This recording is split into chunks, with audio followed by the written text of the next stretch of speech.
अबोली राजहंस यांनी लिहिलेली छानशी कविता.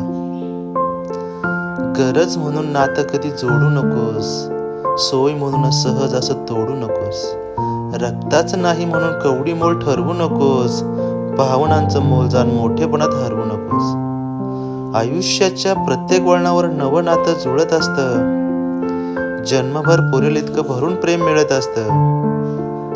तुझी ओंजळ पुढे कर, कमीपणा मानू नकोस, व्यवहारातलं देणं घेणं मधी फक्त आणू नकोस.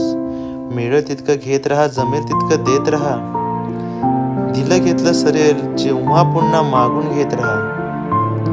नातं म्हणजे ओझं नाही, मनापासून उमजून घे, समाधानात तडजोड असते, फक्त जरा समजून घे. विश्वासाचे 4 शब्द, दुसरं काही देऊ नकोस, जाणीवपूर्वक नातं जप, मध्येच माघार घेऊ नकोस.